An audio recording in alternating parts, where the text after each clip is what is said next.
dated January 5th, 2024. This notice was sent to the Burlington County Times, the Courier Post, the Pine Barrens Tribune, as well as the Central Record newspaper as a legal notice and sunshine notice in compliance with the Open Public Meetings Act. It was also posted on the bulletin board in the municipal building. Any record of attendance? Mr. Sprague? Yes. Mr. Moore? Yes. Mr. Hartman? Yes. Deputy Mayor? Mayor? Present. Mr. Radett? Present. Mr. Burns? Mr. Haynes? He was here. He's on the hall. Okay. At this time, I'm going to ask for a motion to change the agenda. Late this afternoon, we got the engineer's report, on July 9th, we had an engineer inspect the building, Mr. Rich Roberts, who has 40 years of experience as a structural engineer, dealing with modern and historic buildings, quite on the resume. I was quite impressed by him. So I'm going to ask the motion to move that portion up so that during the public session, you'll have opportunity to ask questions about it rather than do it towards the end. So, like So moved. have a second? Second. Roll call? Mr. Sprague? Yes. Mr. Moore? Yes. Mr. Hartman? Yes. Deputy Mayor? Yes. Mayor? Yes. Okay, and I'm assuming tomorrow this will be on the website? Yes, it can be. Thank you. All right, Mr. Burdette, if you want to start off? Sure, Mayor. So our memo is dated July 22nd, 2024, and it's regarding the 163 Carranza Road site visit we conducted on July 9th. We met with Tom Boyd at Tabernacle to review the observable structural conditions of the building.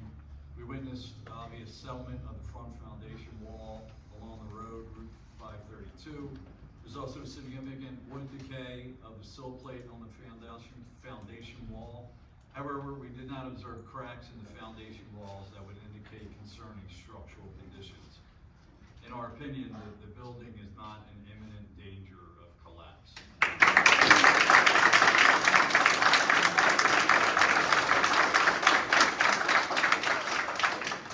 However, we are preparing plans for the installation of temporary diagonal bracing at the first floor 2 column lines to provide added strength against wind loads. The bracing will extend from below the 2nd floor at the exterior front wall down to the base of the adjacent columns. We're also going to recommend and detail additional temporary interior bracing to increase resistance to wind loads. Note, however, that while installation of the bracing will strengthen, the building will not be designed to resist full code design wind load due to a hurricane. And that's due to just the overall age of the building. We understand there's another engineering firm that's going to be engaged to do further structural evaluation and design of repairs. That's all I have on that, Mayor. Okay, thank you. In talking to Mr. Roberts after the inspection, he was more concerned about the age of the building and hurricane winds. Not to do with any of the deterioration. I'm sure there's deterioration and things that need to be fixed, but just because of the age of the building, he thought that interior bracing for hurricanes, because his concern was some of the buildings might not have been built up to what the code is now.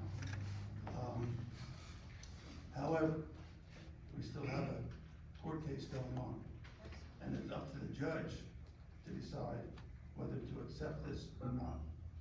I'm sure, knowing how the case is going, the judge is going to want to have the other engineering firm come in. Unfortunately, the earliest that I believe they could come in is the 29th, what year, the 29th? July I'd like to get a 31st. report from them as soon as possible. Mayor, it's the 21st. They're coming the 21st. So coming the 31st now, yeah, last I heard was the 29th. And it's up to, because this is the control of the judge, so it's up to the judge. If the judge accepts this report and says, okay, you can open the road, we'll open the road. But it's up to the judge, even though we have this report, it's not up to us. Also, the notice of unsafe structure from Mr. Boyd. I know a lot of people were upset about that. You have to understand, Mr. Boyd has two employers, us and Department of Community Affairs. The Department of Community Affairs contacted Mr. Boyd and said because nothing has been done, he needed to issue another unsafe structure. I spoke to Mr. Boyd about this, and he said if you get a report from an engineer saying it's not an unsafe structure, then this report goes away. So, I'll talk to Mr. Boyd tomorrow. So, this notice of unsafe structure will be, should be, actually, no, I'm sorry, I talked to him today, and he said if we get a report like this, that this notice of unsafe structure will be voided. So, that's not going to be an issue. And, even when I got this, I called Tom, because I was upset also. I asked him about it, and he said back then, he said, if you have some plans, because I had to issue it because there are no plans in place to do anything with the structure. I said, if you have plans or engineering reports to talk about things to strengthen the structure, then this goes away. So I hope that answers your questions. I think that covered everything. I think so. There, I have a question Yes. for engineer. Joe, when would we have the report? Is it gonna be a detailed spec of what we need to do to the building, to secure the building for wind loads? Yes, they're gonna prepare a design sketch. Okay, so it'll be a design spec that we can give to a contractor, Yes. to implement. And so what would the schedule be? When could we see that? I When would do you- imagine we'd have something in a week or two to, Which is better. Yeah.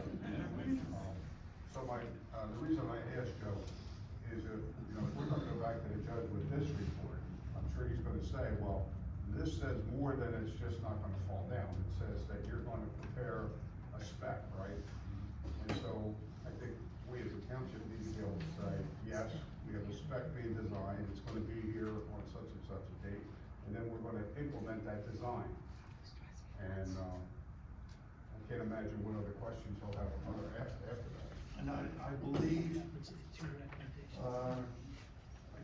we can implement that, once we get the design, we can implement it as an emergency, and we don't have to go out to a bid. Basically, I believe the process there's. I'm not sure about that. Huh? I'm not sure about that. I'm not sure about that. What's the number, Rodney? Is it like 18,500? Well, if it's below 44,000, we can award something with just quotes. But as far as it being an emergency, the emergency existed back when the first order was put on. That's when it could have been an emergency.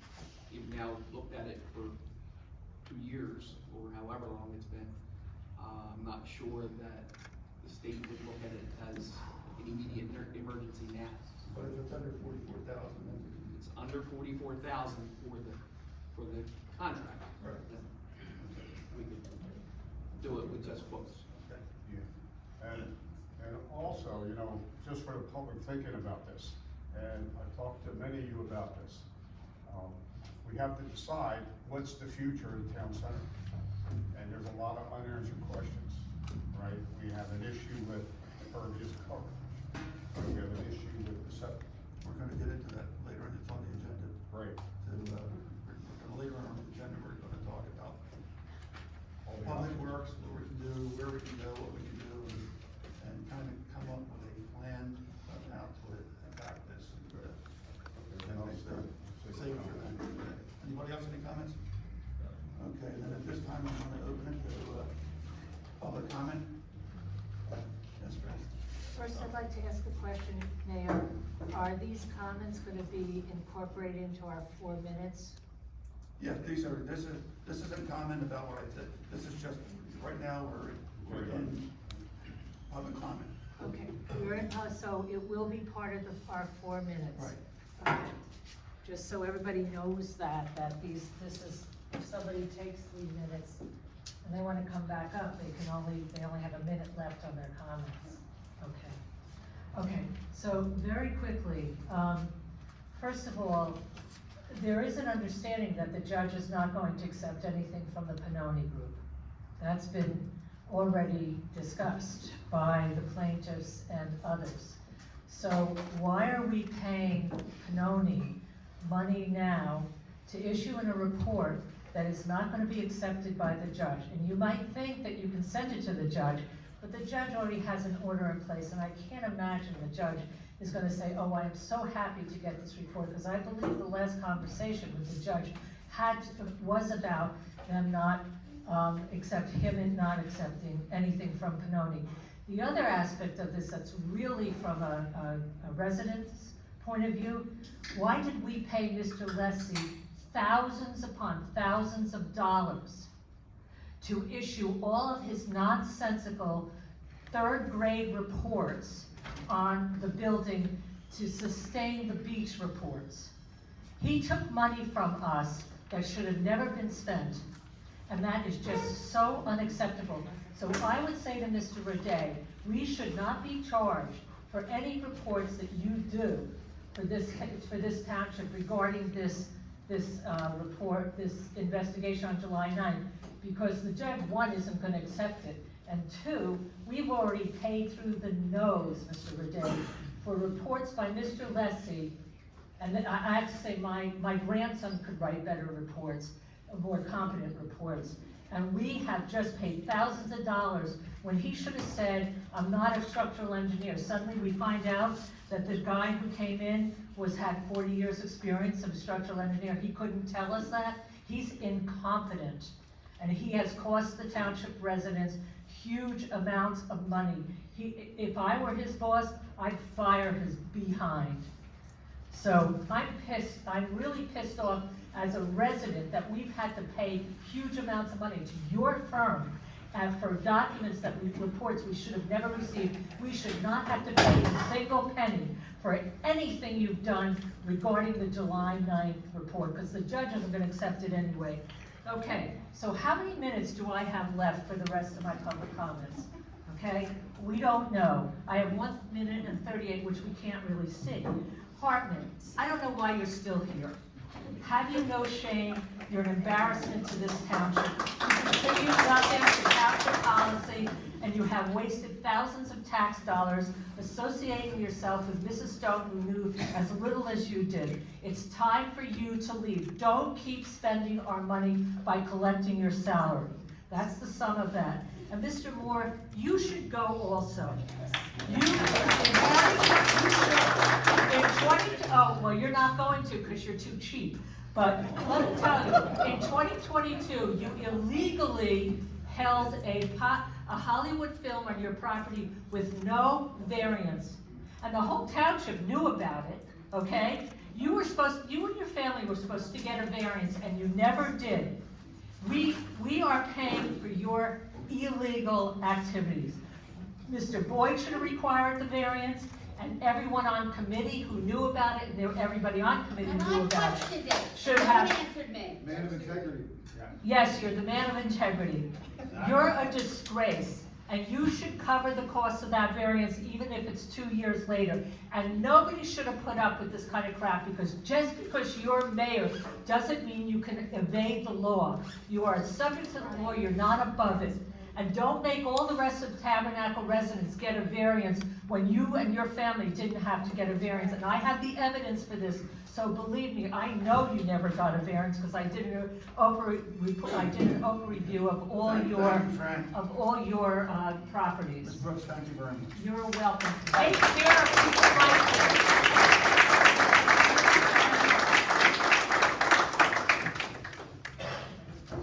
this. You should leave.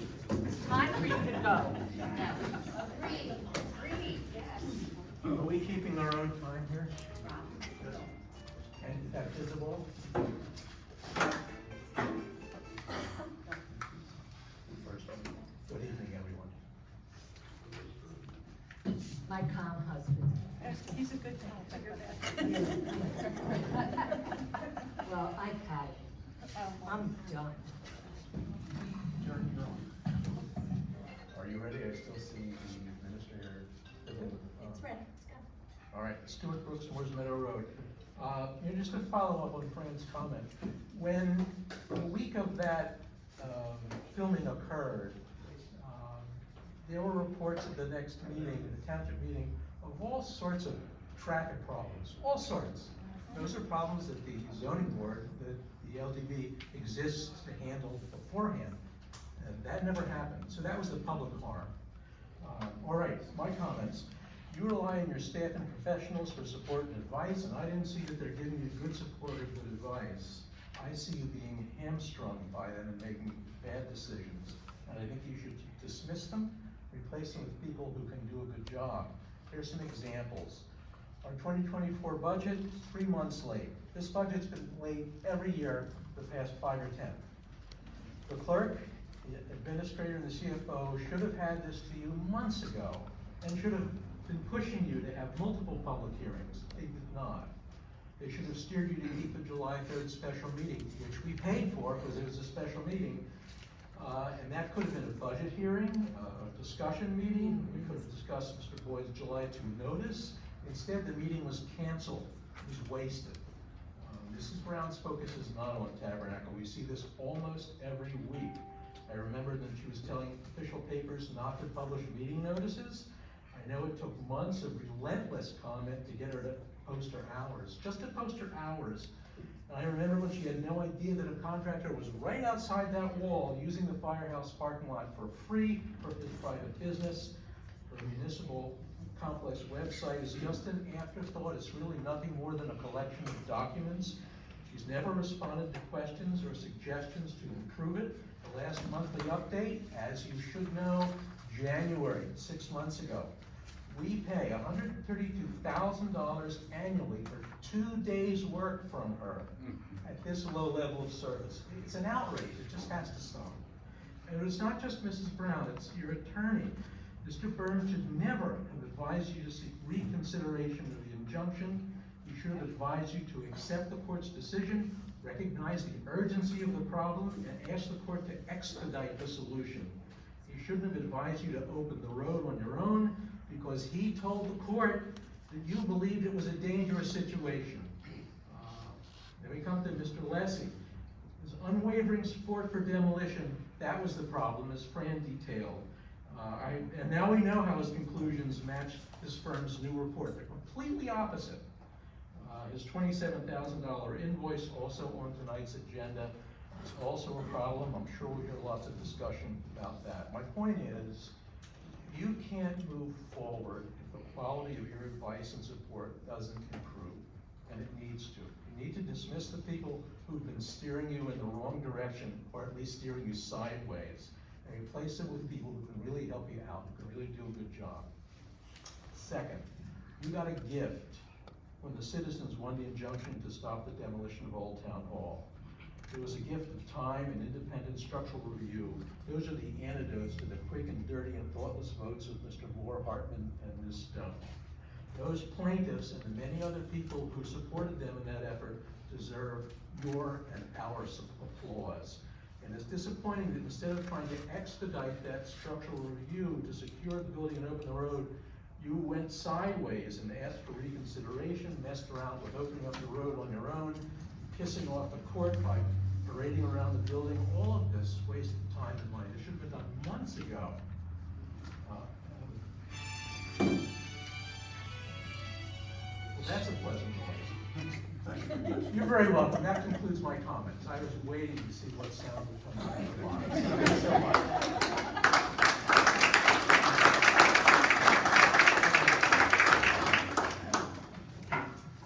RTO Farms, 490 Mumford Lakes Road.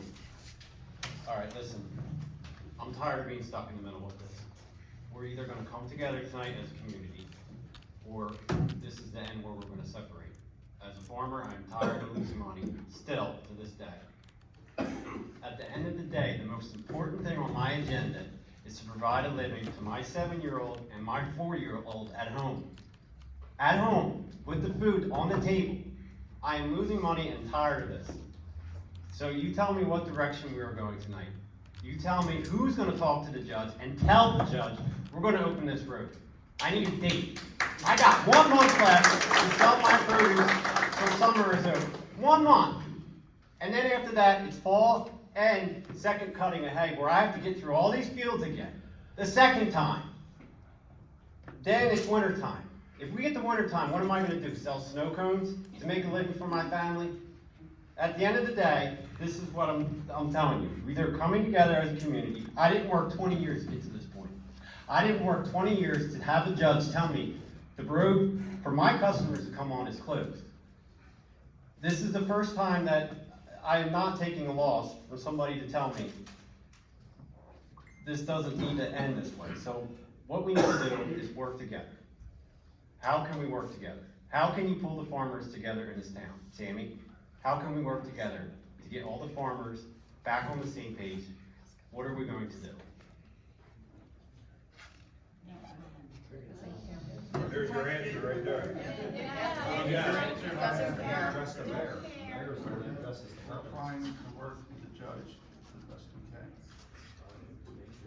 It's in the judge's hands. If it was in our hands, we would have the road open.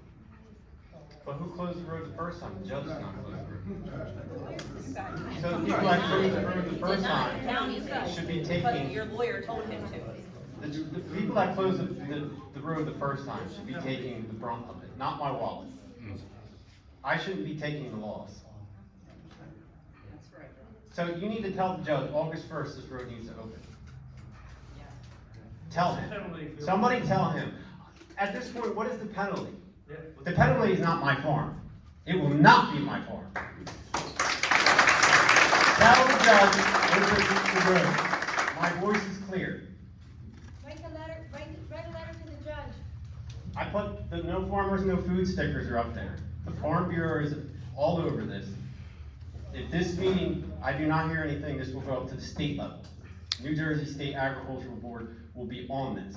I had a long discussion with Farm Bureau this morning about the situation. I explained to them the situation and what was going on and what we were trying to do.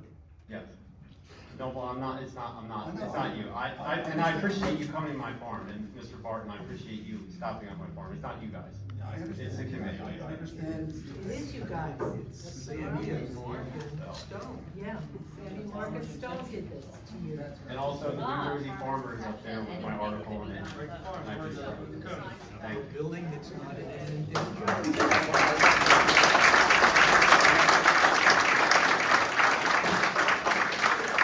For what you did, you should own up and put on big boy Anyone else? pants. Public comment?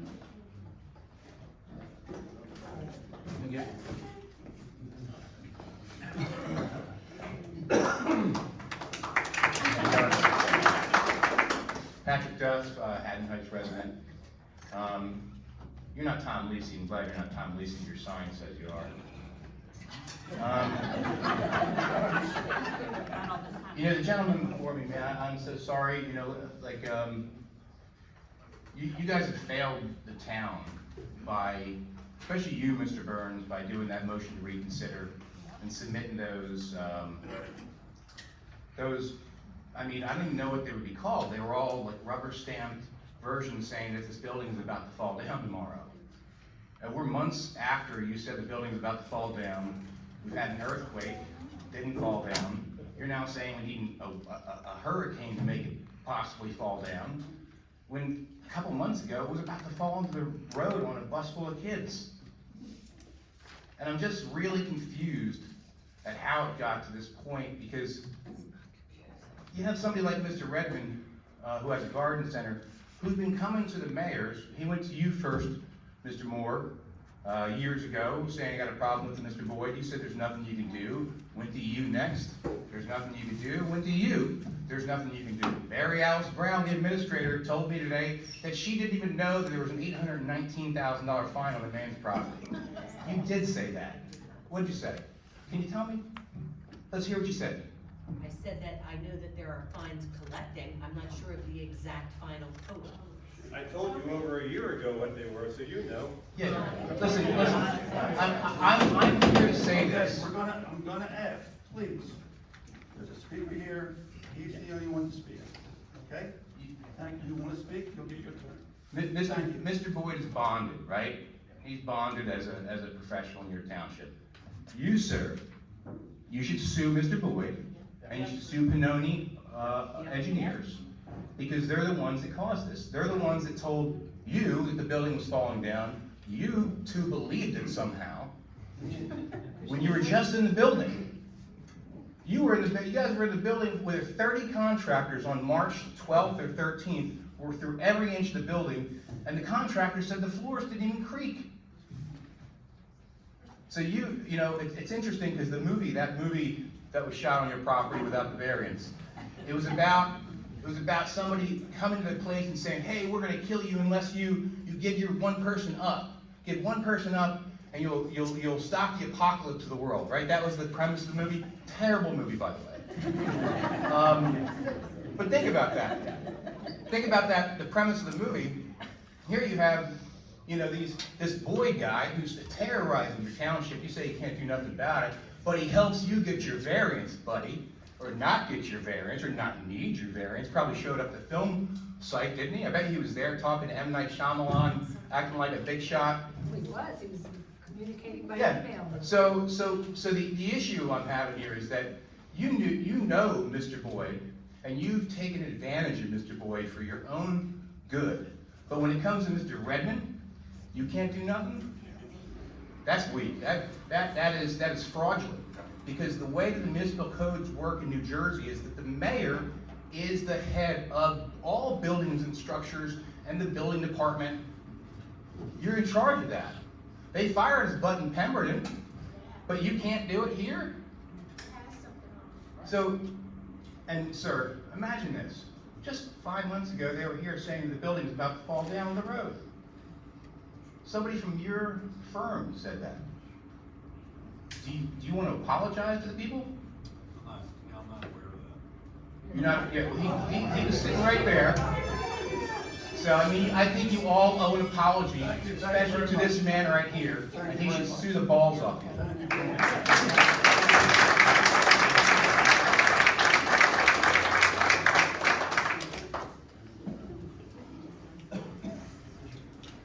I'm going to defer my time to Mr. Duff. Mr. Duff, sorry about that. I'm sorry, hold on a minute. Can't do that without You're allowed to allocate time. You've done it before, Sam, you're all the time. Robert's rules of order, look it up. I got 2 minutes left. Yeah. It's on behalf, listen, this is on behalf of all the people here. Okay, come on. Explain, what you need to do, you don't need to start it, I'll be 2 minutes. Okay. I do over requests, and the over request, she tells me it's gonna be $90 or something to get the over request. I call her, she says she doesn't know about this, doesn't know about that. You guys say you can't do nothing. I've never seen a town like this, to be honest with you. You know, you had a deputy mayor that was up there that basically, you know, called everybody inbreds and imbeciles, and there's still been no township-wide apology for that. You know, if the next steps in the township are that you're gonna shore up the building and you're gonna do all these things, I think one of the first steps should be a township-wide apology.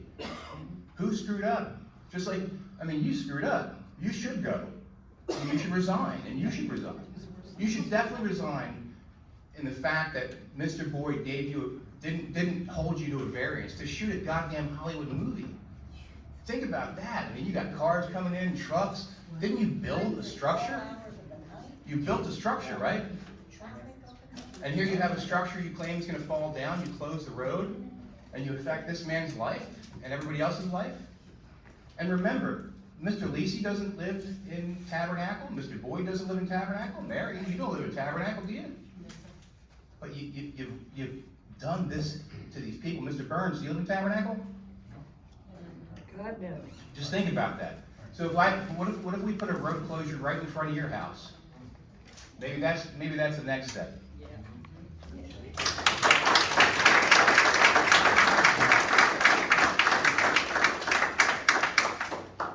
Anyone else? Oh, wait, I got her first. Christina Eckert, 166 Wyatt Road, also part owner of RT Eckert Farms. So, I've had a completely different, with him. I want to see this community come together. I'm tired of the divide, I'm tired of the lies, okay? I'm also tired of the unprofessional manner in which things are being taken care of, especially from Mr. Burns, okay? He was the one who originally had the road closed, okay? And then sent text messages, inappropriate text messages, back to the county, okay? To have the road reopened.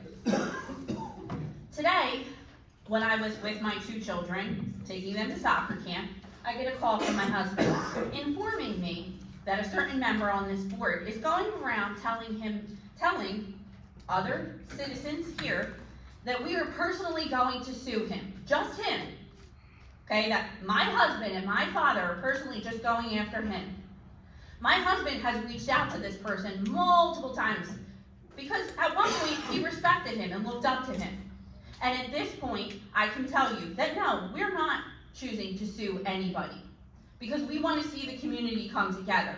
However, if I hear any more nonsense about my family, my husband, my father, there will be a defamation suit.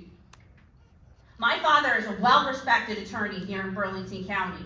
My husband is a well-respected farmer. I am an educator, and I will not tolerate anybody going around playing the victim in this situation when the only people who are the victim are us. We are losing money, and no one seems to want to help. And I'm over it at this point.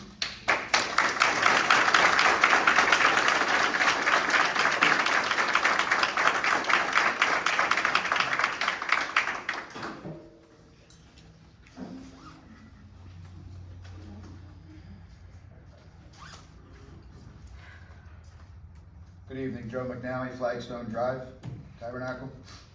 I just wanted to read you something, Mr. Burns. The official misconduct encompasses 5 principles.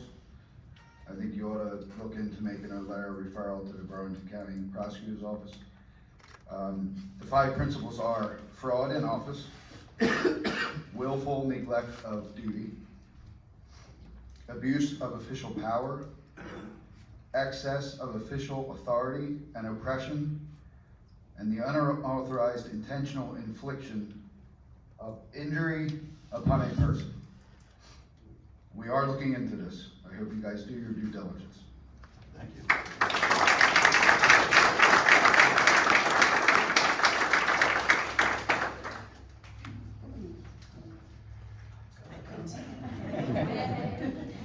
I'm trying very hard to get up. Good evening. I'm Dr. Maria Schulteis, Carranza Road, Tabernacle. Okay, so I'm gonna switch it up, but the topic is still the same. And that is, I'm here today looking for an answer to something that I presented back in 2023, October 23, to this committee, and have been ignored by this committee. So, back in October 2023, at the suggestion of a committee member, and by invitation of this committee, we came forward to present an opportunity to grow cannabis in the Township of Tabernacle. It was an opportunity that could bring in new revenue, and that was founded on a vote from 2020 when the people of Tabernacle voted 2/3 in favor of bringing the cannabis industry into Tabernacle. At that presentation, we presented facts, evidence, information to the committee to try and educate about the decision, because we requested an amendment to the current ordinance, which does not allow any type of cannabis industry into the town. That was our request for an amendment or a modification. The facts that we presented were based on concerns that have already been raised. The fact that there were concerns about changing, about being a farming community. We presented that in fact, the cannabis industry would not change the face of Tabernacle because cannabis is an agriculturally approved crop. It's the same crop as any other, whether I'm growing cannabis or pansies, it doesn't matter, it's the same thing. Second, we provide evidence that towns are already significantly making financial gains from this industry. Some example, Waterford Township bringing in $9,000 a month. Evesham Township, bringing in around $20,000 a month. We have financial issues in this town, and the reason we presented this opportunity is because this would bring in new revenue to this town. Revenue that could fix some of the needs that we have, like fixing Hawkins Road. Like, how are we gonna pay for repairing this building that is now going to the state? On top of the $90,000 that have already been incurred in dealing with this township, the town hall issue. There are real expenses that are happening to this town, and right now, they are being paid by the people of this town through higher taxes. Last month, we had a woman stand up and state that she was being taxed out of the home that she grew up in. That's how many people feel, because all that is happening is costs are incurring and taxes are being increased. Yet, where is the new revenue? So I'm here today because I want to ask, why does the board not want this to move forward?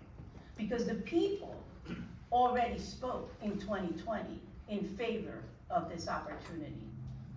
Why is it when we repeatedly asked for a formal response to our request, which was a presentation by invitation of this committee, of the then committee, let me be clear, that we have not received a written request? We were verbally informed by one committee member that nothing was going to change. But we were not provided any reason, rationale, or written response to our request. The only reasons we have heard have been personal reasons. In fact, one committee member made it clear to state that while they were in this committee, cannabis would never come into Tabernacle. This was a statement that was made by a committee member at that time. That is a personal reason. And I join my neighbors and my friends in this town. This committee is supposed to serve the people, Thank you very much. for your not comments. themselves. And then any committee member at any time could bring that up as a motion, or if they wish to change it, they can do that at any time.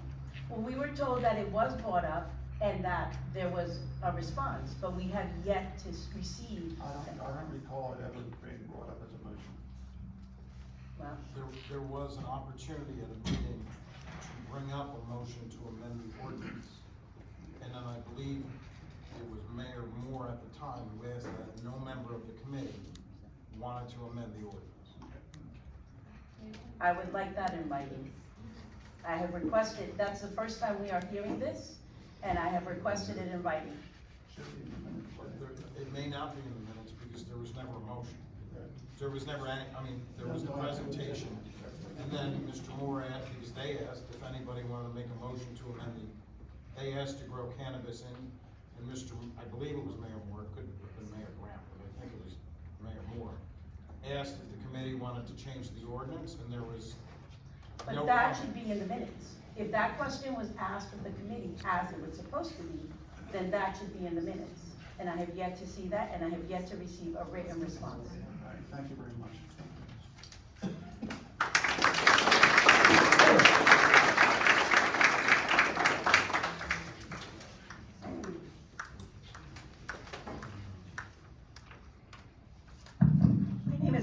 Holloway, I live in the Pinelands, and I'm going to bring a point of attention up. I had requested 2 meetings ago, I believe, to have the time to speak under such a hot topic to go from 4 minutes to 6 minutes, and it was never addressed.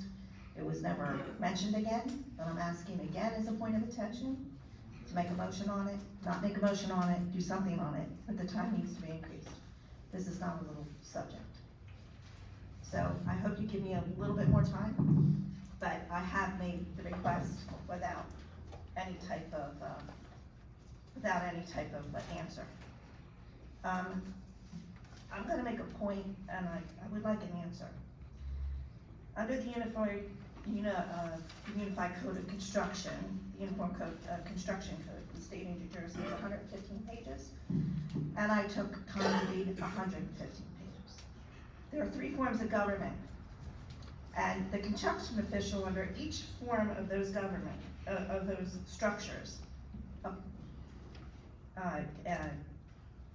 is responsible to a board member or a council member. I'm asking directly who does Mr. Boyd respond to? Who does he report to? He reports many things to me. He reports to you. Right. So, you are the direct supervisor of Mr. Boyd. I'm not the drug super, I don't believe land. You are according to the code, and I have a copy for it if you know. Well, as the mayor, you're the supervisor. Okay. So, Mr. Boyd is acting independently, it would seem, on taking actions and making motions and issuing demolition orders, not only against a judge, without having acknowledgement nor your permission. Is he autonomous? Who does he I don't report believe to? he needs my. He does. I have the code here. To do his job. I've read it front and back. He can't act autonomously, which he has done since this has started. Mr. Boyd, under the Uniform Code, on page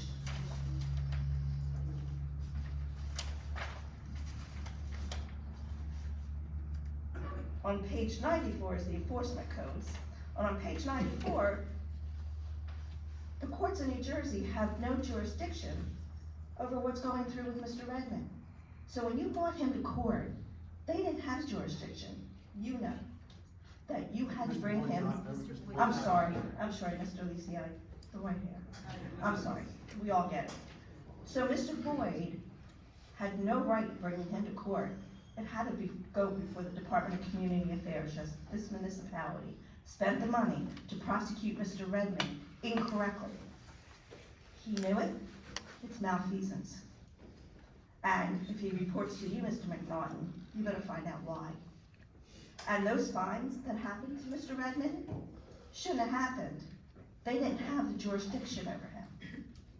It is in the Uniform Code, page 94 if you want to read it. The other thing that is very important, and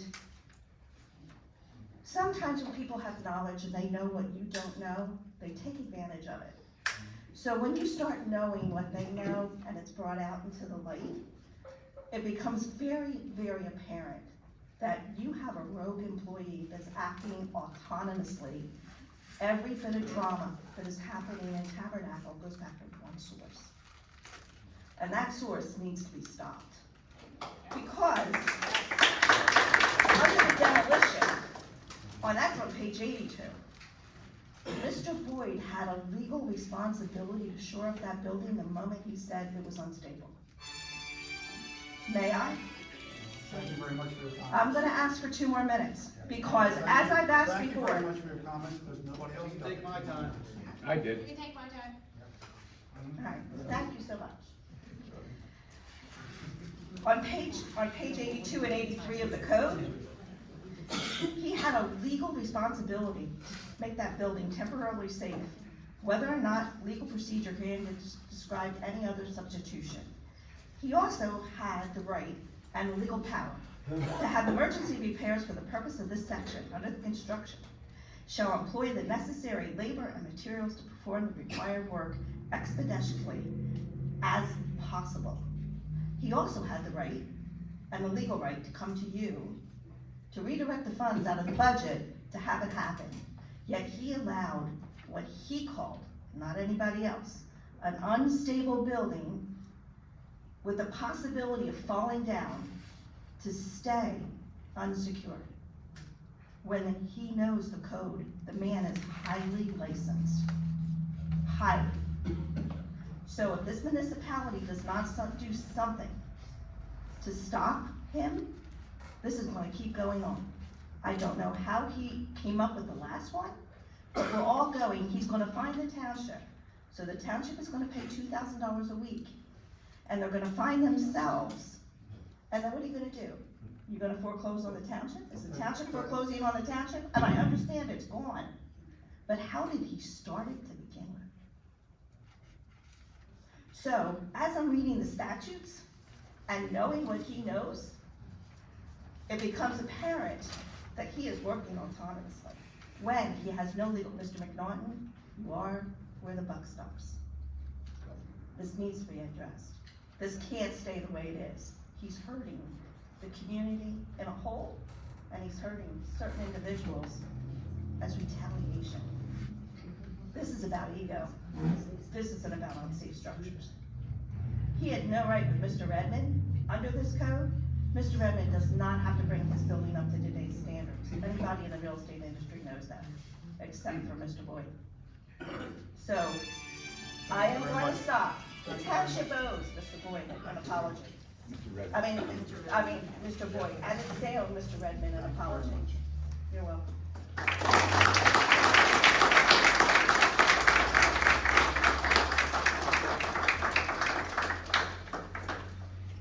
Anybody else? Hi, girl, give me a hug for that.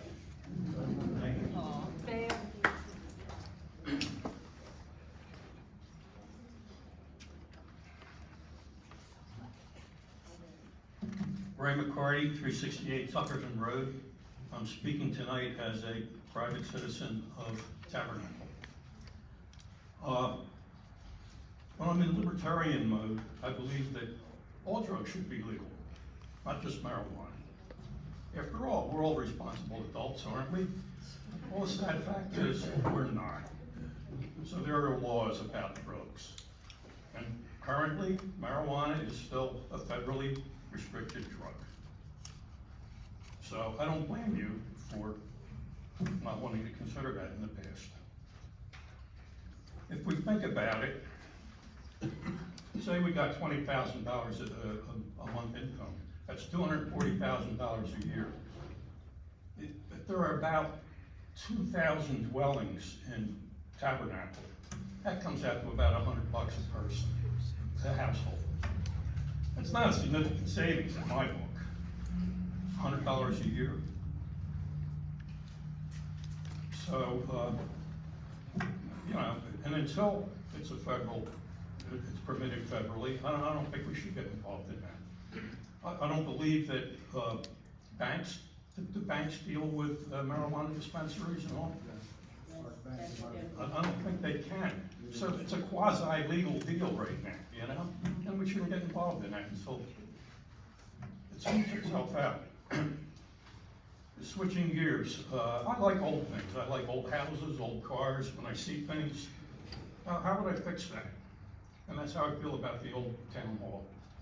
Instead of a report that just a bunch of pictures that say, oh, look, this is bad, the sky is falling. You know, in my bloated professional opinion, it's going to come down. There's no, on a school bus, there's no structural analysis, there's no chain of events that this thing will fail and the building will do this, collapse, nothing like that. And to pay $27,000 for a report like that is ridiculous. Thank you.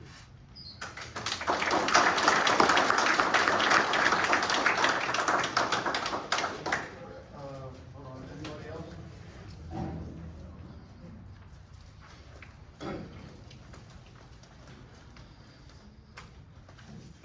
I just have a couple of quick questions. I know it was asked, I asked last month, and then I heard it asked again tonight.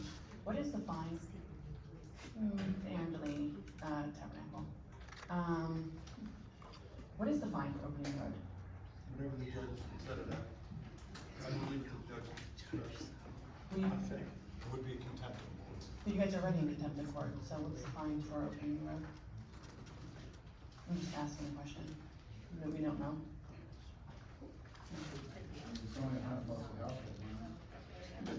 Okay, so second, since we don't know what the fine is for opening the road, I did miss the beginning of the meeting. It was said that the building is not gonna fall now? That's the report that we Okay. have from the structural engineer that inspected the building. Okay, thank you. So, are you guys responsible for moving the signs back into the road every time? Like, who's instructing Public Works? I know I'm confusing you, Mr. Jones, I'm just asking a question with. If someone disturbs the signs, yes, our public works go in and back in the road. In the back in the road blocking off a farm. As per the order that it has to be done, yes. So, that doesn't change now that, I mean, you guys put the signs there? No, it's because of the legal situation, which I congratulate those people, because if it wasn't for those people that sued the township, the building would be gone by now. Right. They do it a long time, so congratulate those people. I'm very happy that they did that. But now it's in the judge's hands, and whether it's nail or corrupt or not is up for discussion. But it's the judge's decision. He can ignore this, he can look at this, he can wait for the next report, but it's when the judge tells us the road can be open, that's what he's gonna do. Okay, so Public Works takes their, cues from, I don't know, or their orders from, who?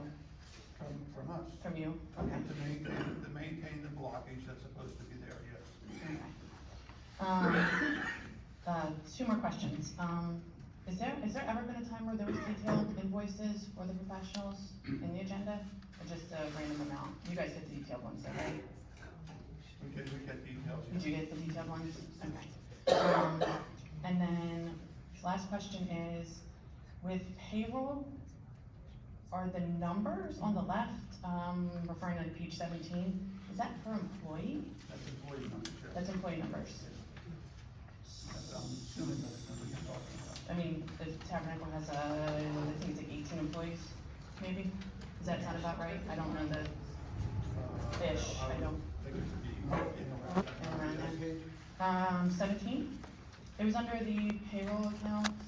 Okay, I'm sorry, ask me your question. So the numbers on the left-hand side, specifically 10 and 12, is that an employee or is that a whole department? That would be a department. I don't know exactly off the top of my head what 4 is the year. Rodney, do you know how to get this? 4 is the year, 01. One is the current account. It's, each one of those budget charges is a department. So like Public Works is, off the top of my head, the 401-26-300-101. So that's all employees for that week in DPW. I'm sorry, I thought you were, there's another page. Yeah, it was, I meant the number here, yeah. That's what I was actually asking you. I No, don't, these are just the department, the total payroll that's spread out between the departments in the budget. okay, so, like for number 10, that's a whole department? I don't know if I'm, The 12,458, yes, ma'am. that's a whole department, not one employee. Yeah, I was just wondering, because I was about to reply. Okay, thank you very All much. right, thank you.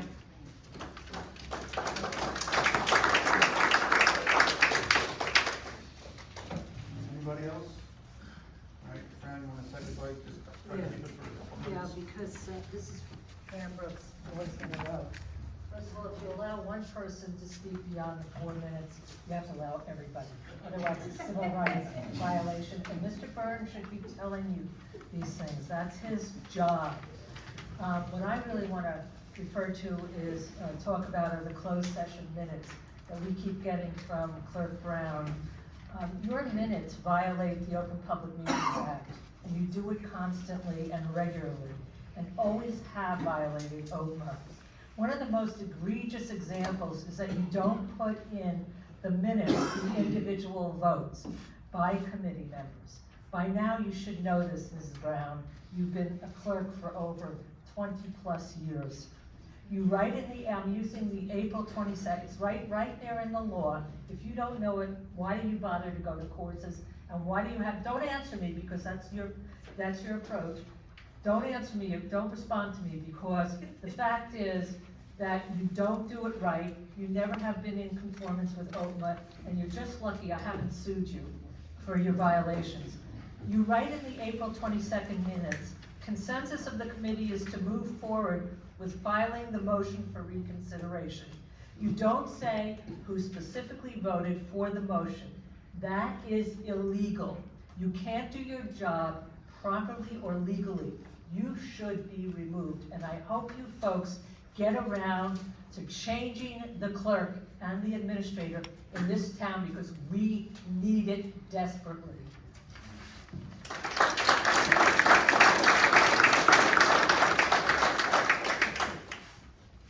Thank you. Yes, sir.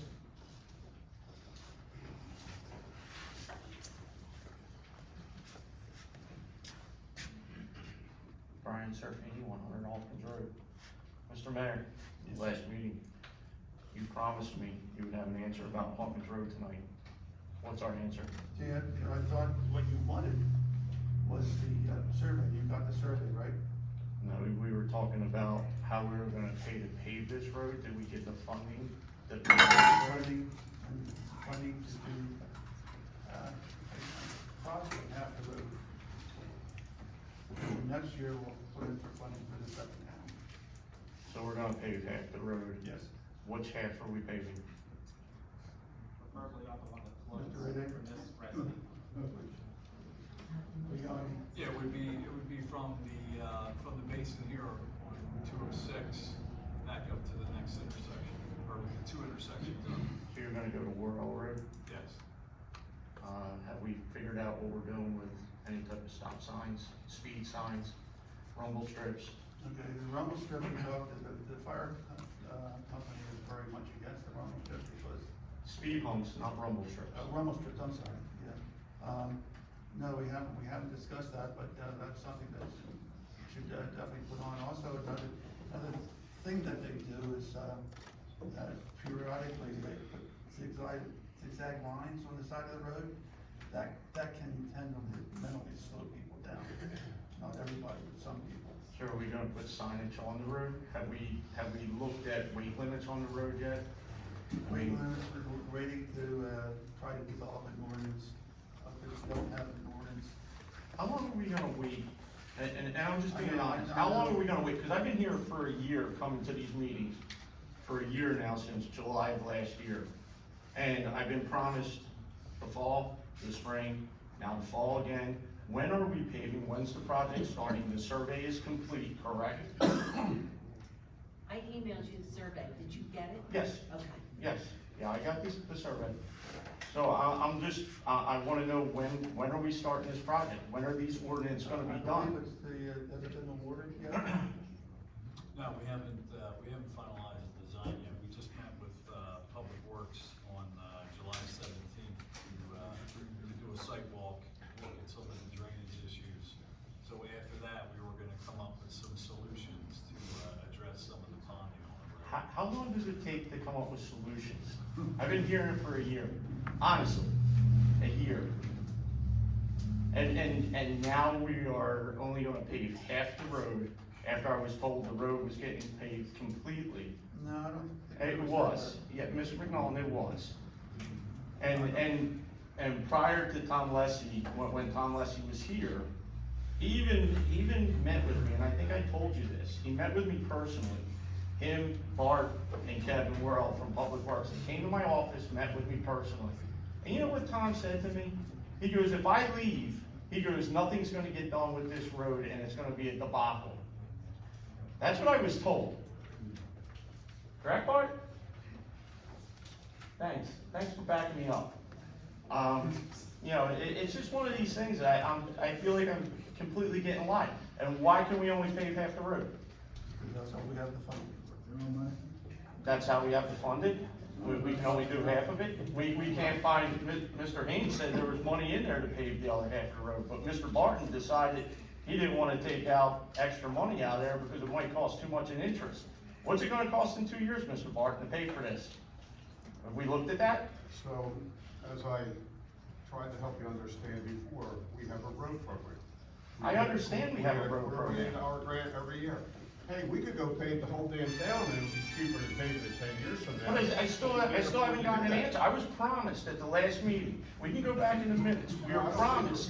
We had a We discussion. were promised, I was promised the last meeting, Mr. Barton, and when you came to me and you were running for council member, remember, like, 4 months ago? You talked to me about it? And you told me, hey, ask Mr. Moore why 2.5 miles of his road got paved for $257,000. So you lied just as much as the rest of them do. Don't call me a liar. I won't call you a liar. I told you that road was paved $250,000 at a time, just like every other project. The 2.5 miles that you told me that Mr. Moore got into it. Thank you. And I still don't have an answer after you promised me. I didn't promise you anything. Mr. McNulty did. We had a discussion about the whole road, and this committee decided to pave half the road this year and half the road next year, just like we've done every year since I can remember. Anyone else? Maybe don't care about the people. Okay, it's gonna close public comment. Approval of minutes of June 10th, 2024. I'll make the motion. Second? No, this is just. Oh, this is the minutes, I'm sorry.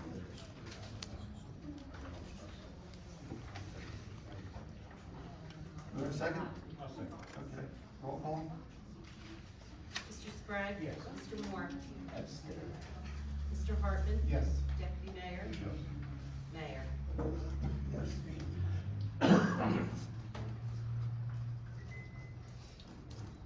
June 24th, 2024. I'll make the motion. Second. Roll call? Mr. Sprague? Yes. Mr. Moore? Yes. Were you at the 24th meeting? You can't vote on it. Well, what's it, the 24th? Oh, okay, that's right, yeah. Abstain. Mr. Hartman? Yes. Deputy Mayor? Yes. Mayor? Yes. June 24th, 2024, executive session. I'll make the motion. I'm sorry, who was that second? Thank you. Roll call? Mr. Sprague? Yes. Mr. Moore? Abstain. Mr. Hartman? Yes. Deputy Mayor? Yes. Mayor? Yes. Okay, monthly bills for July of the amount of $1,319,633.71. I'll make the motion. Second. Second. Roll call? Mr. Sprague? Yes. Mr. Moore? Yes. Mr. Hartman? Yes. Deputy Mayor? Mayor? Please speak up. Special discussion, permanent invoice of June, $27,406.61. Joe, you wanna? Can the motions please be set louder so we can hear you? Could you please use your microphone? Use your microphone, we can't hear what decisions you're Okay, making. I'll try to speak up, I'm sorry. Is there a microphone? There's microphones for the Well, then recording. should they be on so that we can hear? Because I don't understand what decisions you're making.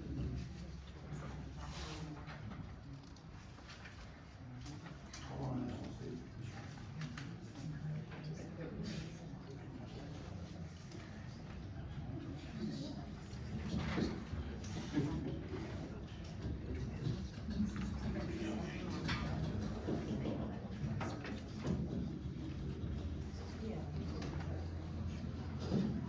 Can you hear me better now? Thank you. Okay, evidently my microphone wasn't working. I'm sorry. Okay, special discussion, Barney invoice June, $27,406.61. Yeah, so, Mayor, at the last meeting, we asked to table this, and we asked Mr. Day to give us the breakdown of those charges, which he did do, and, everyone should have a copy of that. In reviewing the breakdown, I mean, there's significant cost for the work done with contractors that are in this bill. There's also significant cost in man hours, for oversight for the demolition of the building. Personally, myself, I'm not sure why Benoni has to have such in-depth oversight of the demolition of the building. I would hope that the code official, could basically, after a permit's issued for, let's say, asbestos abatement, to be able to inspect it and say, well, there's asbestos out of the building. But I think, our administrator and our code official need to step up and take more responsibility and have oversight, for this, or the cost to have the oversight to demolish the building is going to be close to 50% of what's going to cost us to demolish the building. So I wasn't here during that time frame. This was back in April. But I can see the time where it's all charged, the amount of hours, et cetera, all details. So thanks, Mr. Day, for providing this report. Okay, someone wanna make a motion? So moved.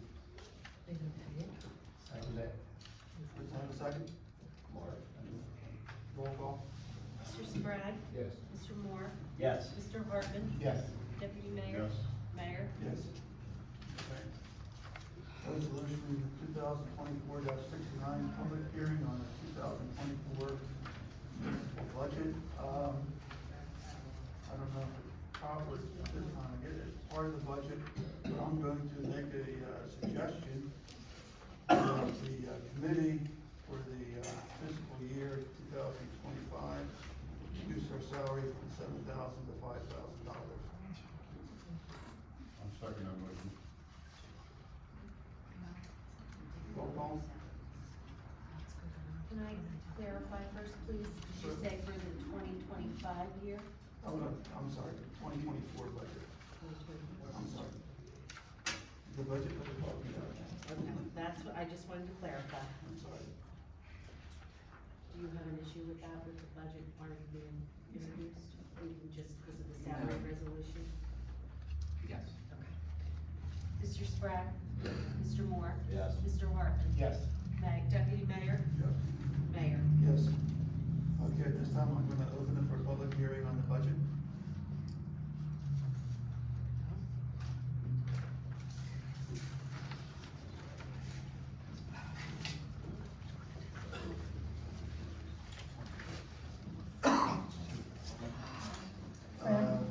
Yes.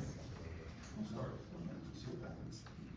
Okay, I was gonna, Fran Brooks, Mooresman Road, I was gonna speak to that, there's no limitation, time Go ahead. limitation, Go ahead. and by law, so I don't know that I'll speak up on, but, what I'd like to say about the budget is that almost every line item in this budget is packed unnecessarily. All this does is raise our taxes more than is necessary. Numerous line items have tons of money in reserve that was left over from last year. Yet you either allow this year's allocation to be increased or kept at last year's levels, even with all the money in reserve. Now this is something that this is not new to Tabernacle. There was always this attitude that we should just keep building surplus, keep a lot in the reserve, and just keep increasing taxes instead of really using reserve money and trying to produce a more honest budget. You could easily decrease the tax increase by at least 1 cent, if not more, using more of the money left in reserve. But that's not what you're doing. You just keep adding money to appropriations, which end up raising our taxes every year. In addition to stuffing line items, other line item increases are inexplicable. This is because you never have any discussion of the budget. Your entire discussion consists of, this happened last year and the previous year and all the previous years. Your entire discussion consists of CFO Haynes speaking for 2 minutes, and that's it. Administrator Mary Alice Brown has done no budget work since she was hired. Does she treat Woodland Township residents the way she's treated Tabernacle residents while she pulled down $132,000 annually on her shared service agreement so she could have her golden retirement pension? And that shared service agreement was written by Mr. Burns, and he was doing her a big favor at our expense, unfortunately. You don't discuss any issues related to the budget, and you don't hold any meetings with residents to discuss the budget. And that's a serious problem, because there's so many questions. I mean, I could spend hours going through every line item, asking questions about why do you have this increase, why do you have this appropriation? But I'm not gonna do that, because it's just so obvious that I'm not sure who on this committee really understands how municipal budgets are put together. So it would really help in the future that you have a meeting, at least one meeting, which you could have used. Stuart referred to it as a hearing, but on July 3rd, you could have had a meeting on the budget. You could have sat down with us and said, does anybody have any questions? Because there are so many things in the line items here that are questionable, and maybe there are good explanations, but we don't have them because we have Mr. Haynes's 2 minutes. to say we're gonna get a 4-cent increase, and there's literally no intelligent discussion of the budget. And just watching this process year after year, and I think what's happening with me personally is that I have monitored this township with Stuart for over 20+ years. And if there was anything that Mrs. Stone said that was true when she was on the committee for 3 months, was that a lot of the blame, yeah, it might have been 3 minutes, that's a Freudian slip. But what she said was true was that a lot of the problems we have go back decades because issues have never really been properly addressed. And when people brought them up, nobody, because of the lack of transparency and hiding all the information for no freaking reason why, we could never get decent answers. And we're still living with that legacy, and it's still being carried on by this current committee. And it needs to stop because this stuff is actually pretty easy to deal with. It looks mysterious, but it is not mysterious. If I can understand a budget, and I'm not mathematically inclined, I'm inclined in other ways, but not mathematically. If I can understand this, every single person in this township, every single person sitting in this audience can understand the budget and how a budget is put together. And there's no question that we've had no opportunity as residents to really ask proper questions about the budget. And it's time for that BS to stop. We need to have budget. It's almost the most important thing you do in this town is to put your budget together. And to be giving it such short shrift, 2 minutes. Oh, we're gonna have a 4-cent increase. Let me just give you a couple of examples. On sheet 15, streets and roads, expenses are being raised by $30,000 with over $173,000 in reserve. Why aren't you taking some money out of reserve instead of appropriating more money? The line item, Parks and Recreation, you could cut that appropriation, that's for TAA, why aren't they self-sustaining? I have argued that for years. They should be self-sustaining. You could cut that appropriation in half, but you don't. You keep appropriating the same money and half goes into reserve. You could easily take $2,000 out of reserve and lower the appropriation, but you don't, okay? And if you do this on almost some line items can change. They are what they are. But there's a ton of line items in this where you are appropriating, you've got all these increases, or you're appropriating more money or the same money from the previous budget, and you've got this huge reserve. Well, if you added up if you took $2,000 every, $2,000, depends on what the line item, if you took some amount out of reserve, you probably could easily cut a penny off this budget, but you love to fill the surplus and then use it against the budget the next year, okay? And that just keeps raising our taxes, raising our taxes, raising our taxes. I'm sorry to be yelling about this, but I am sick of it as a resident, and I know there are a lot of people in this town who work damn hard to pay their taxes. And it's time for some intelligent, focused analysis of the budget and people learn about how a municipal budget is put together. On sheet 19, you're appropriating $84,000, the same as last year, yet there's over $17,000 in reserve. Why don't you take some from reserve and lower the appropriation? For sheet 26, you have this list of anticipated projects that make up $150,000 appropriation. This also goes to the issue that I brought up earlier about we've had no time to ask questions. There's never a meeting to ask questions. So maybe that $150,000 is rational, but it certainly doesn't show that in the budget that it's rational. But you're appropriating the same amount you appropriated in 2023. It just doesn't make sense the way you handle the budget. You handled it every previous year. Not all of you were on committee, but some of you have been on committee and you haven't done any work on this. And Mr. Hartman, you don't belong on committee because you don't understand how a budget works, and neither do you, Mr. Hartman, Mr. Moore.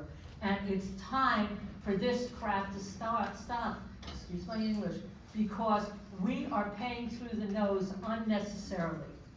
Another question that hasn't been addressed, which should be addressed with regard to the budget, has to do with, are you canceling the remaining funds from the Rousseau property ordinance, which is ordinance 2022-24? Is that bond getting canceled? Excuse me, Mrs. Brown, I'm so sorry I'm offending you. When are you going to slow down the spending? You should be doing this. But the analysis was never done on last year's budget, and it's still not being done, and that's your responsibility as administrator, Mrs. Brown, and you have not, while you work 2 days a week for a full-time salary and sucking all that money out of our budget to pay for your golden pension, we are suffering here another 4-cent increase, which is totally unnecessary. It's time for you to go. Time for you to go. And you guys better do it. You better do it. Because this township is PO'd about the fact that we have at least 2 professionals, well, an employee and Mr. Burns, who are not doing their job properly. I have tons of examples. I can spend 5 hours here talking about Oprah and the amount of money that we had to spend on the special service charge case, because you, Mrs. Brown, the over 20-year clerk, made a mistake on OPMA by trying to charge me for a special service charge for the reason why you were charging me a special service charge. You don't even know the Oprah law, and you've been practicing as a clerk for over 20 years. If you're gonna make these accusations, I need a little more. They're not facts of what accusations, you you're can just doing. look at the Just court, I you're won the making court case. accusations. I won the court can't. case. Mrs. Brown, you don't know the law, you're not practicing it, and I'm not gonna say anything just because I gotta protect myself legally, but you, Mr. Burns, are also part of this whole thing. I have to wonder who on this committee asked any relevant questions about this budget, or if you even care about adopting an honest budget, so you don't keep squeezing the taxpayers. You know, for the longest time, I switch parties all the time, okay? For the longest time, I wanted to say this, and I told Stuart tonight that I'm saying this, okay? And nobody who's a Republican, because I switch parties all the time, take this as an insult. But Republicans are, all of you are Republicans, are supposed to be for small government, but not the Tabernacle crew. There ain't no small government in Tabernacle and never has been. It's all phony and it's a myth. And it's time for this to stop with the budgets, because we're being we're being improperly squeezed. You're using a method that's really fundamentally dishonest, and you're making out every year you're increasing taxes 4 cents, and there is money to be found in this budget, okay, that's not going to be detrimental to the town, but you could lower our budget at least by a penny, okay?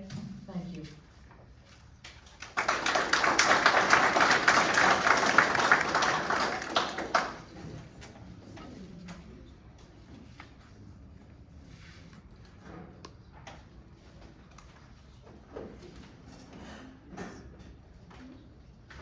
Yes, I'm sorry, Stuart.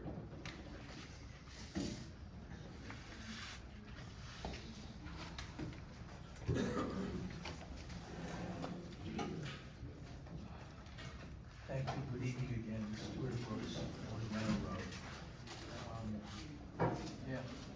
Line item budgets. The essence of a budget is all the line items that comprise it. And as I recall from Mr. Haynes's brief introduction, the line items were just increased the same amount for each line item. Do I remember that correctly? Are you going to answer a question? No, that's not what was said. Okay, well then, here we go. Thank you. Every year, there are public comments to the effect that the budget overly inflates the line items, and this results in paying more taxes where it's what's not needed, and an excessive surplus in the year, the end of the year, because you never used up what was budgeted, and that's the principle. So, Mr. Haynes, would you explain how you determine the line item increases for this budget?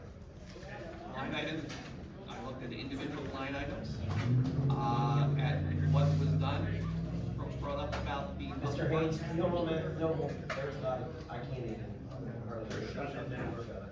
Thanks, Kathy. Brought up regarding the public works budget. 2023, we actually had the luxury of not having to buy any salt. Can we rely on that every year? Well, you're the maker of the budget, why don't you tell me, or are you giving me an example? Do I know when there's gonna be? No, of course we can't rely Well, on it every year, that's the and for damn this- point. And for the same thing, is we do put reserves back into the budget every year. There is a revenue line item of $1.4 million of surplus that's used to balance this budget.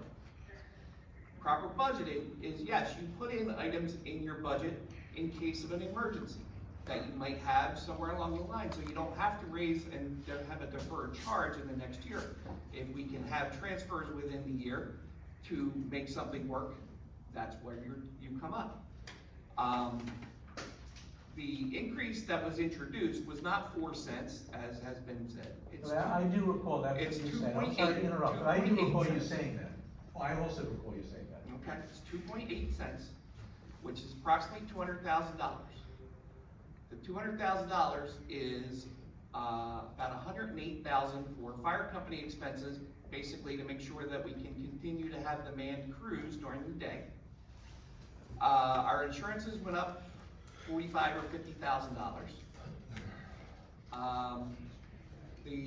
We have to anticipate having to sweep these streets. I know Committeeman Martin wants to fight that, but we have to anticipate that. So there is $50,000 put into the public works line to basically pay for someone else to come and sweep the streets to meet the stormwater regulations. Other than that, that's the $200,000 of the tax increase is all associated with those items. The street sweeping, what were those three items? Street sweeping was about $50,000 that was put in.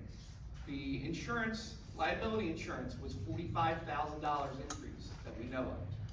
And I'll break it to you now. I already know that state health benefits for the 2025 year is looking at a 23% increase.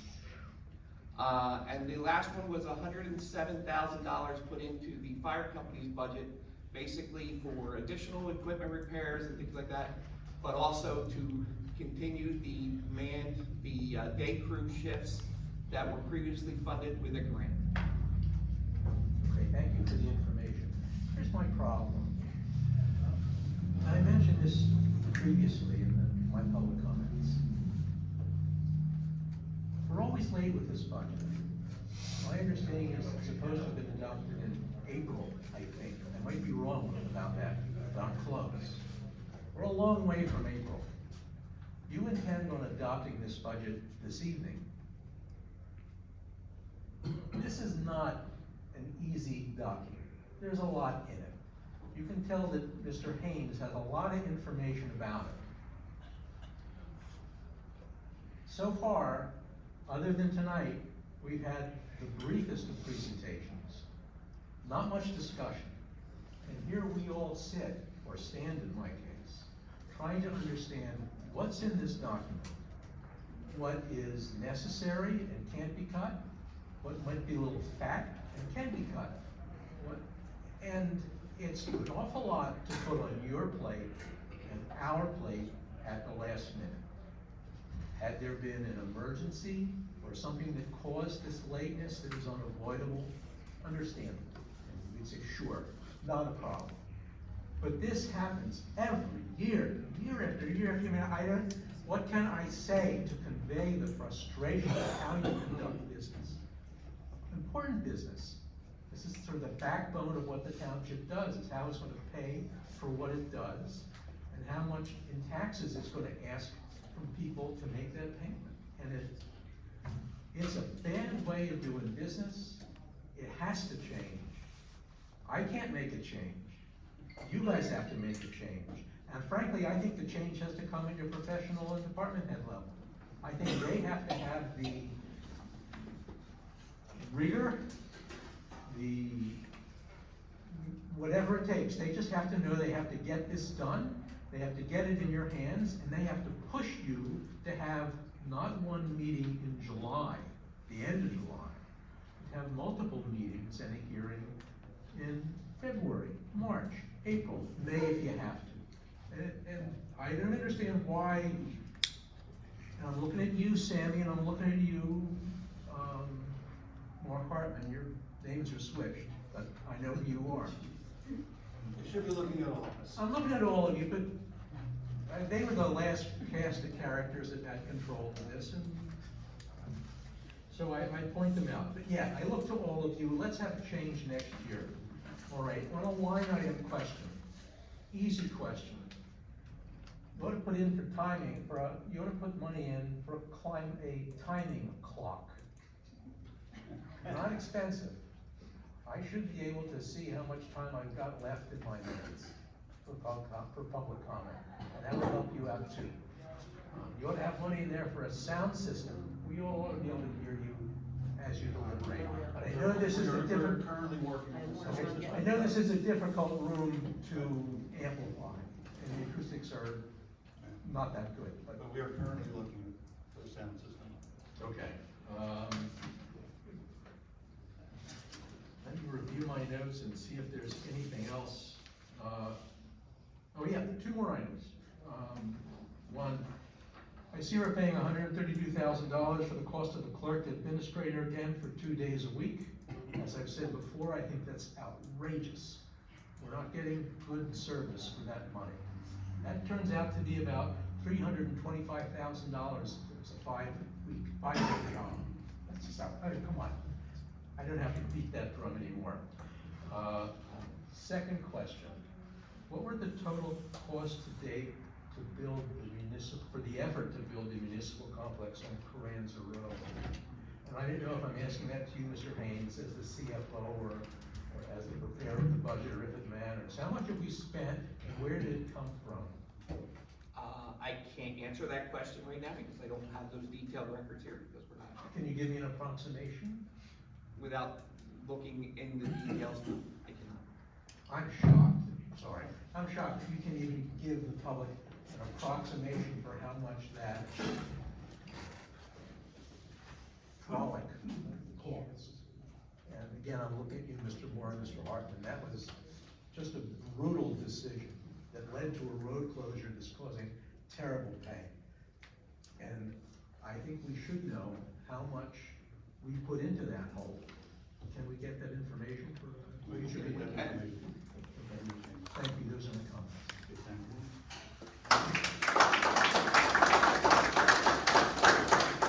Anyone else? Anyone else? I'm gonna close the public comment. I am going to make a suggestion. What happens if we, continue this hearing until Well, next month? I was actually gonna say that. The state is not giving me the approval to adopt anyway, so. Okay, all right, what I would like to do within the next month, Deputy Mayor and myself, I would like to meet with you, the administrator, and we want to go over budget line by line. Yes, like I said, And we'll, I would like a motion to continue this hearing to next month. Yeah, we'll wait till August 20th. So I'm gonna get somebody else in. Bill? Want to join me to meet with Rodney, the administrator, to go over the budget line by line? Oh, we will pick a later date. Okay. At some point. Do it within the next week or two. Yeah, okay, so my comments, I won't be here for the next meeting, I'll be on vacation, so that last week in August, I'm on vacation. Okay, so it has to, within the next couple of weeks. Yeah, sure, absolutely. Okay. All right. Thank you. Thank you for doing that. I'm sorry. We're gonna need 4 members for the August meeting to be able to adopt the budget then. Will I have 4 people here? You'll Mr. be at the Sprague? meeting, right? No, the next meeting, I won't be, I'll be on vacation. Will you be at the meeting? Because we have to count you, because we need 4 people to adopt the budget. Twenty-six. Yes, Okay, August well, 26th. I'll be in touch with you the next day or so, and we'll set up a time for you and Rodney. Okay. And, You and Bill, okay. But do I have the 4 confirmed for August 26th? Yes. Okay. Do you need a motion? No, we'll come back? Yes. I'll make the motion. A second? This is to continue Yes. the meeting, Yes. preview the hearing rather. I'm sorry, who made that second? Mr. Sprague. Mr. Sprague. Mr. Sprague? Yes. Mr. Moore? Yes. Mr. Hartman? Yes. Deputy Mayor? Yes. Mayor? Yes. Okay, amending ordinance 2000-4, adopting the flood hazard map, to designate a floodplain administrator. We have a motion, This is for introduction. introduction. I'll make the motion. Second, I'll second. roll call. Mr. Sprague? Yes. Mr. Moore? Yes. Mr. Hartman? Yes. Deputy Mayor? Yes. Mayor? Yes. If I could just bring to your attention that this will not be, put up for adoption in August, because it has to go to the Land Development Board to be reviewed, so the public hearing will be in September. Ordinance 2024-8, amending chapter 17, zoning and chapter 20, stormwater control. This is the introduction, correct? Have a motion? Yes. I second it. Roll call? Mr. Sprague? Yes. Mr. Moore? Yes. Mr. Hartman? Yes. Deputy Mayor? Yes. Mayor? Yes. And again, this will be a September public hearing, because it has to go before the LDB. Okay, old business, discussion of the former town hall and Township, that whole property. I've been, Mr. Moore and myself have been talking with the school about the sewer system and hooking up, and things are progressing. There's still issues that they have the potential capacity, but are they set up for the capacity? Finding out. They used to have a person on staff that was the licensed engineer, and now they're using a private company, and they have to meet with that, they're setting up a meeting with that private company to discuss the flow or any things that have to be done to the plant to increase the flow. But I'm very optimistic that that will finally happen, although I'm talking with Ray Day about the engineering and the permitting and things like that. Even if we get the school approval, of course, they have to go before their board too. It'll be 9 to 12 months before that will be completed because of all the permitting and DEP and the county roads, and the engineering. Anyway, that's progressing, and that, if we can get that done, that really helps establishing what we can do with the property there as far as the sewer system. We still have a problem, possible problem with stormwater, or with what capacity could be there. I think what we need to do is have a rough idea of using the downstairs of the old town hall with an addition, how big that addition would be, and then we have to have a civic engineer, civil engineer, go in and design and see if we can do that with stormwater. And doing that, the other thing would be to, the first thing I wanna do is the potential location for public works. In the past, there was talk about the old township dump. There was a lot of investigation into that, I guess 3, 4, 5 years ago. I know I was on the committee at the time. I wanna relook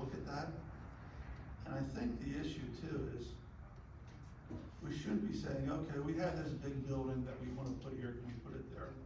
I think we need to look at the site and say, what size building can this site support? Because we'd have to put a septic system there, and stormwater, and what we can and can't use because of the old dump. And I know a lot of work has been done on that, and I think if we can dig out those old files, and start working on that again. If we could somehow, the design for the new public works was to garage everything.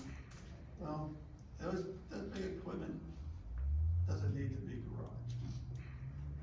Will it help with its life? Yes. But, we get 15, 20 years out of the truck now, it's good. That's what most construction people get out of that kind of equipment. And you look at any construction site, it's all stored outside. It's built to be stored outside. You gotta maintain it, you gotta wash it, you gotta get the salt off it, you gotta do these things like that. That site will not support that type of building. We need a garage and offices, a garage where they can pull equipment in to work on, that's adequate.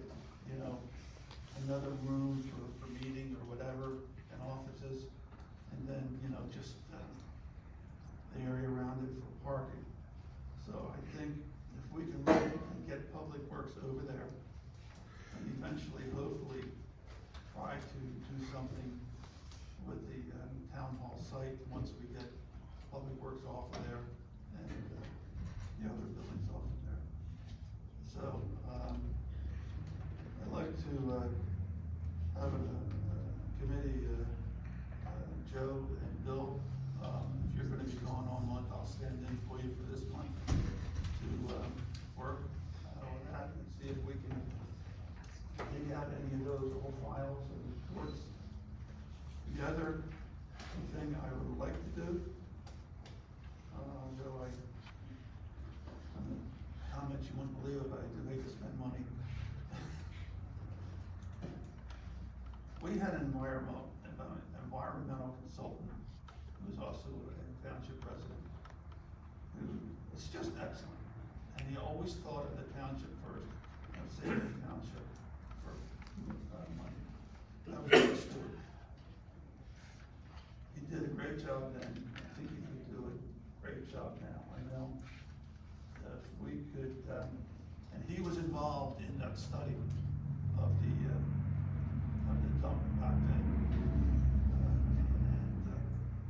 I'd like to look into over the next month if we could possibly bring him in and how we can do it. And do we have an environmental engineer on?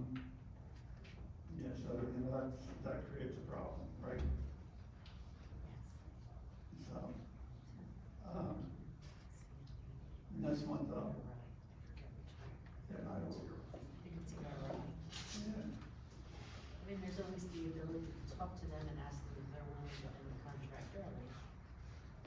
But it would be a public professional service you would have to go out to. Well, we got to RFPs. Go out to bid again. Okay, whatever we have to do, because he was our environmental consultant when, I was on the committee before, and we had the, pollution from the cleaners on 206. And, he just did a bang-up job, and he always thought about the residents first. So anyway, we'll work on that and see what we can do. Mayor, a question for you. Yes. Is this gonna incorporate, because I know the infill not capped, are we gonna have to look in, I'm sure that's I gonna don't be part know, of it. that's one of the things that we have to look at. And the other thing, if we're gonna have public discussion about it, do you think we should notify all the surrounding residents that attaches that property? Cause they probably don't know we're gonna discuss this moving forward. Maybe. I think right now, we need to just dig out the old files Okay. and see what they came up with, see what the restrictions are, see what they thought we had to do. I think at that time, we would look and say, hey, it's not gonna work. But, Okay. but I think right now, we just gotta investigate. Then when we start really seriously discussing, let people know that we're discussing it. Of course. Does anybody have any problems with that, or anybody have any ideas of what direction to go? Yeah, just, I'm in support of what you're talking about, and, of course, you talked about the sewer, and hopefully, you also talked about pervious coverage. I would suggest that we have our engineer, look at the town hall site and think of 3 different options. Do we rebuild the building in place, number 1? Do we relocate the building to a different location on the site? Or is the cost so prohibitive, to relocate and try to salvage the building? Do we demolish the building and build a new building, a replica building, I would propose, on the site? And what I would ask is, have our engineer take a look at, if we took the footprint of what's there today, and we remove public works, do we meet the stormwater management requirements? Do we have enough? We would have to put an addition on for a meeting. Okay. Alright, but I think that we have, the part of the engineer,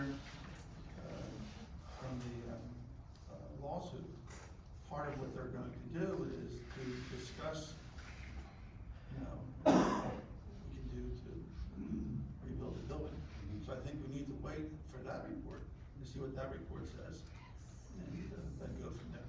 Well, clearly, if we rebuild. But the thing too, what we need to do, first of all, we need to say, what size meeting room do we have, do we need?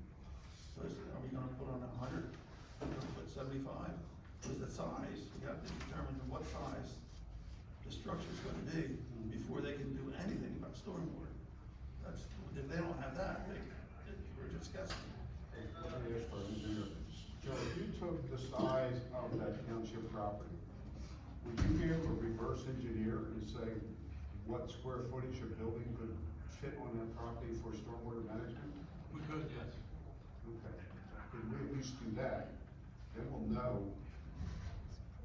Well, I think we're ahead of ourselves here, because I think we need to wait to get that report and find out what it's gonna take to, rebuild the building, or salvage the building. I think we need to do that first. Well, clearly, we've got to go through these options, right? Right, yeah. A decision. Right, And but I then think we before we do decision. this, I think we need to decide what's gonna happen with the building. Okay. That's gonna impact everything. Okay, and hopefully, when you look through the records, you'll see the work that we did about 10 or 12 years ago, when we looked at the landfill, with our engineer at the time, and I believe he came up with a determination that there was enough acreage there. Yeah, the stormwater has changed. Yes. Regulations have changed greatly since then. So, what's been done is not gonna work now. Not to see, and then again, we don't know what size building they were talking about. So it was roughly, just because I'm trying to think where these files might be, because everything is, because of the move over. So we're talking 10 to 12 years ago? Yes, probably about 10 years ago now, we took a look at this. Okay. And that would have been Mr. Dustin, which was absorbed by County. No, we were by,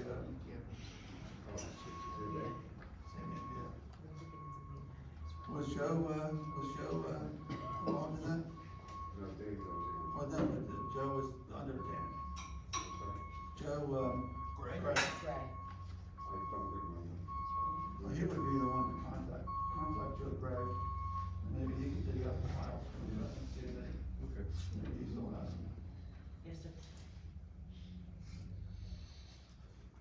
Okay, anybody else have any comments about that, it's gonna be an ongoing plan, and we're just gonna try to keep refining it, take small steps.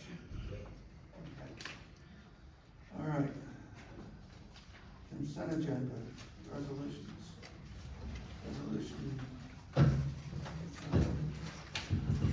Anybody wanna make anything off the consent agenda?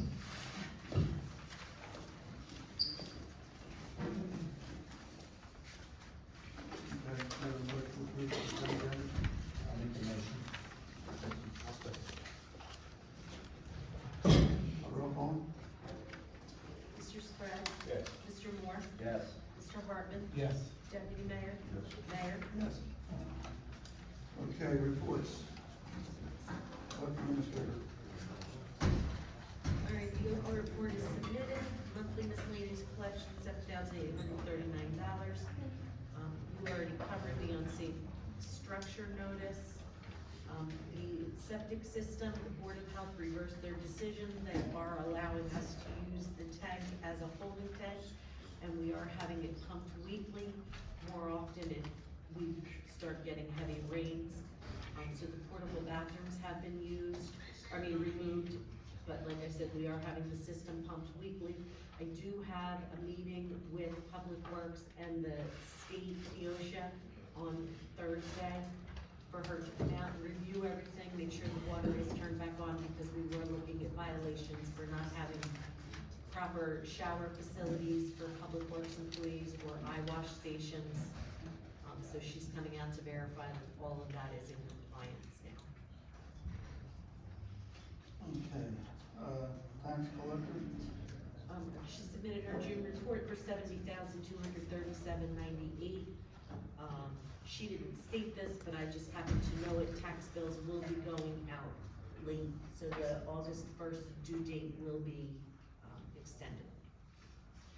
And just for clarity, with that, there'll be 25 days from the date of mailing, so. CFO, no report. No. Engineer. Yes, Mayor, my report dated July 22nd, 2024. Under A, road opening permits, the following applications were reviewed and approved: 61 Sleepy Hollow Road, 79 Carranza Road, and most recently 16 Wicklow Drive that was approved. Item B, Carranza Road Phase 2, change order paperwork has been submitted to close out the project. Item C, Prickett Mill Road Phase 2, we're awaiting the schedule from the contractors. Item D, Stormwater GIS, I understand the field work is underway. Under general engineering, our office assisted with issues associated with Seneca Reserve. We had a meeting was held on July 16th, 2024.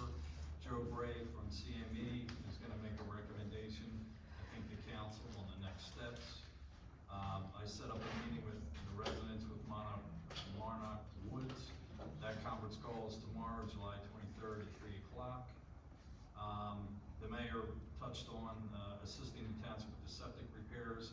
Mayor Newell and I, we met with the school district on July 8th, and then the mayor alluded to that there's gonna be some follow-up meetings with that.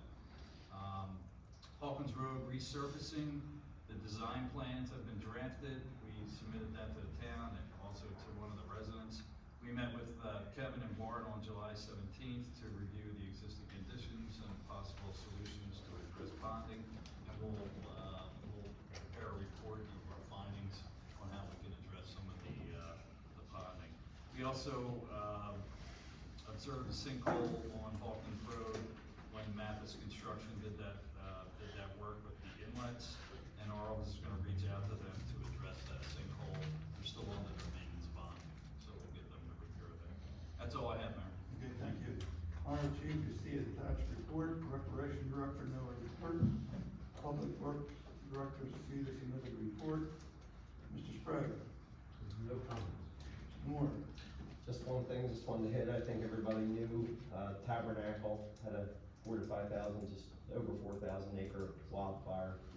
Me and myself, I was out there for over 7 days, around the clock just about, with everybody else, but it was great support from all the surrounding emergency responders, and the good vibes to town and surrounding communities gave, means a lot to us, and we appreciate it.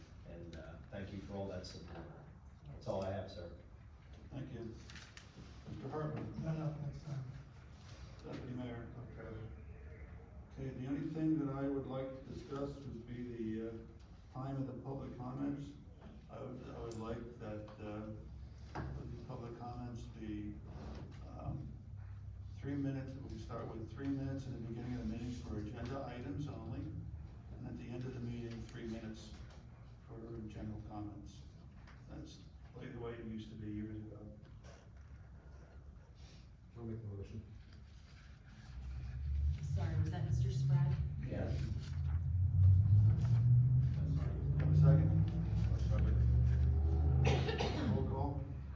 we take roll call, can I clarify real quick? Sure. So the first public comment will be where it sits now after attendance? Correct. And where did you want the second, before committee comment or after? I think before committee comments. After. Your little voiceover. I can't remember when it was. It was actually. It was at the end of the meeting. The reason for after would Do it after the committee comments. After committee comment, okay. Is your motion okay with that? Yes.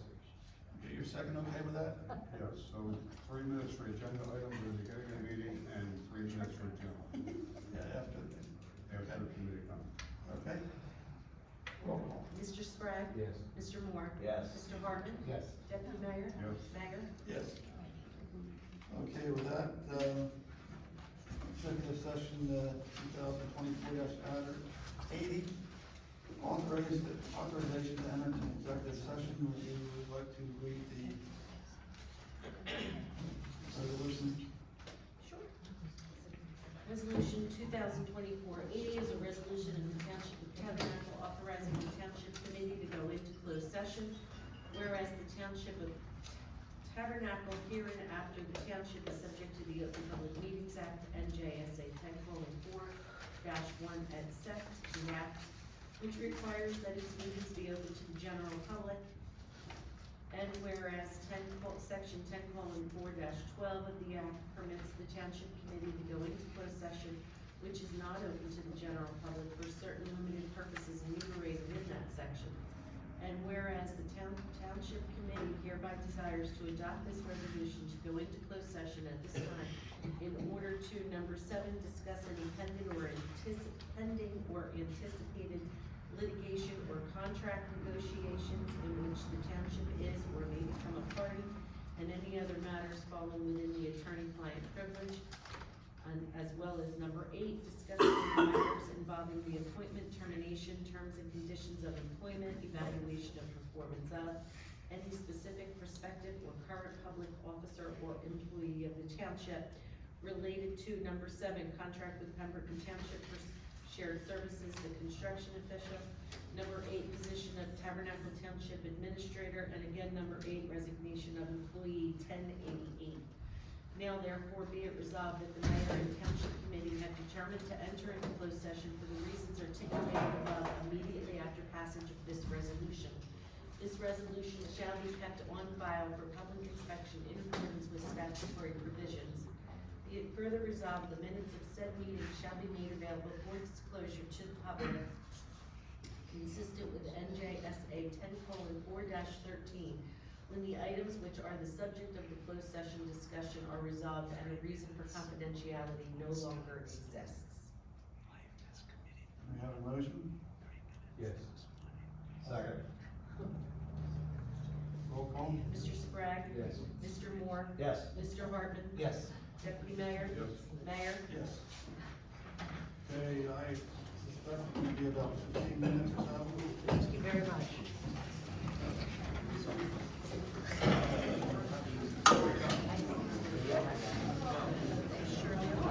I was just told it might be a little, I was told it might be a little longer, so I expect about 20 minutes. It's okay. I will try to take the time you need. Be right back.